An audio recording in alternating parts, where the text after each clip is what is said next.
आप सभी का मेरे चैनल पर स्वागत है। आज हम अश्वत्थामा के बारे में जानेंगे, जो महाभारत के महान योद्धाओं में से एक था। महाभारत एक ऐसा महाकाव्य है जो हिंदू धर्म का आधार है। महाभारत में कौरव और पांडवों के बीच राज्य प्राप्ति के लिए युद्ध हुआ था।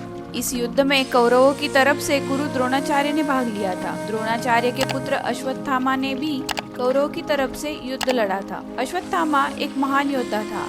आज हम महाभारत के अमर योद्धा अश्वत्थामा के बारे में जानेंगे। तो चलिए शुरू करते हैं। अश्वत्थामा द्रोणाचार्य का पुत्र था।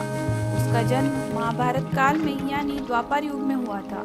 द्रोणाचार्य को संतान प्राप्ति नहीं हो रही थी, तो वे भटकते भटकते हिमालय की वादियों में पहुंच गए। वहां पर उन्होंने तपेश्वर महादेव नामक स्वयंभू शिवलिंग की पूजा कर एक पुत्र प्राप्ति की। कहा जाता है कि अश्वत्थामा भगवान शिव का ही अंश था। अश्वत्थामा के सर पर एक मणि थी, जो कि उसे किसी भी राक्षस, असुर, मानव, जानवर, देव के सामने निडर बनाए रखती थी। अश्वत्थामा के सर की मणि उसके जन्म से ही थी। उनकी माता का नाम कृपी था। कृपी और द्रोणाचार्य ने काफी संघर्षपूर्ण जीवन व्यतीत किया। अश्वत्थामा को दूध भी पीने को नहीं मिलता था। जब उनकी गरीबी चरम सीमा पर पहुंच गई, तब द्रोणाचार्य ने हस्तिनापुर जाने का निर्णय लिया। वहाँ उन्होंने कौरवों और पांडवों को शिक्षा दी। पांडवों और कौरवों के साथ ही उन्होंने अश्वत्थामा को भी शस्त्र और शास्त्र विद्या का ज्ञान दिया। अश्वत्थामा महाभारत के महान योद्धाओं में से एक था, जो सर्वश्रेष्ठ धनुर्धारी कहलाता था। लेकिन अश्वत्थामा ने एक गलती की। उन्होंने कौरवों का साथ दिया, क्योंकि उनके पिता द्रोणाचार्य ने भी कौरवों का साथ दिया था। द्रोणाचार्य ने ये सोचकर कौरवों का साथ दिया था कि राज्य से निष्ठा रखते हुए वे राज्य के खिलाफ लड़ नहीं सकते थे।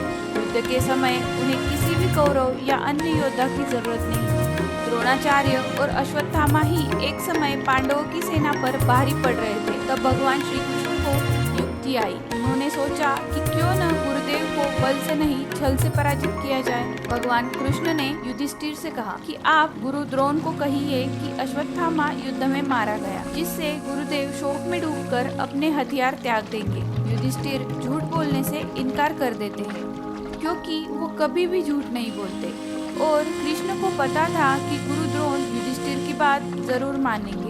इसीलिए कृष्ण जी ने उसे ये बात उनको पहुंचाने के लिए बोला था। इसी युद्ध में एक अश्वत्थामा नाम का हाथी भी था। कृष्ण ने भीम को इशारा करते हुए कहा कि उस हाथी को मार दो। भीम कृष्ण जी की युक्ति समझ गए और उस हाथी को मारकर गुरु द्रोण के सामने चले गए और कहने लगे कि गुरुवर, मैंने अश्वत्थामा को मार डाला। पर द्रोणाचार्य को भरोसा नहीं हुआ। उन्होंने अपने सारथी को कहा कि रथ को युधिष्ठिर की तरफ ले चलो। युधिष्ठिर के रथ के सामने पहुंचते ही उन्होंने युधिष्ठिर से कहा कि क्या ये सत्य है कि अश्वत्थामा की मृत्यु हो चुकी है? तब युधिष्ठिर ने कहा, हाँ, अश्वत्थामा मारा गया, परंतु हाथी। लेकिन जिस वक्त युधिष्ठिर ने कहा परंतु हाथी, उस समय कृष्ण ने शंखनाद कर दिया था, जिससे गुरु द्रोण को लगा कि अश्वत्थामा उनका पुत्र मारा गया। इस तरह युधिष्ठिर के मुंह से झूठ नहीं निकला। ये बात सुनने के बाद द्रोणाचार्य शोक में डूबकर अपने सारे शस्त्र जमीन पर डाल देते हैं। द्रोणाचार्य को निहत्था पाकर द्रौपदी के भाई धृष्टद्युम्न ने उनका सर धड़ से अलग कर दिया। पिता की मौत से अश्वत्थामा बहुत गुस्से में था। उसे पांडवों पर बहुत गुस्सा आ रहा था। उसने महाभारत के युद्ध के बाद ठान ली कि वो पांचों पांडवों को मार डालेगा। वो पांडवों के शिविर तक गया और द्रौपदी के बेटों को पांडव समझकर मार दिया। जब द्रौपदी को ये बात पता चली, उसने अर्जुन सहित सभी पांडवों को अश्वत्थामा को लाने को कहा। अर्जुन ने कसम खाई कि वो अश्वत्थामा को द्रौपदी के सामने ले जाकर उसे दंड देगा। सभी पांडव कृष्ण जी के साथ अश्वत्थामा को लेने गए।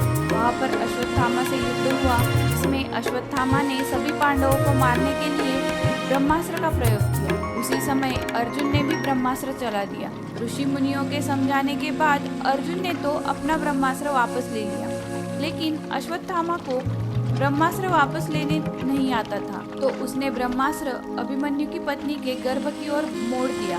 उत्तरा के बच्चे की जान चली गई। उसके बाद श्री कृष्ण ने उसे श्राप दिया कि वो 6000 वर्षों तक बेसहारा बनकर घूमेगा, उसे कोई भोजन नहीं देगा और उसके सर से वो मणि भी ले ली। कहते हैं कि अश्वत्थामा आज भी मध्य प्रदेश के बरहानपुर में उतारवली नदी में स्नान करके शिव मंदिर में पूजा करते हैं। ये थी अश्वत्थामा की कहानी।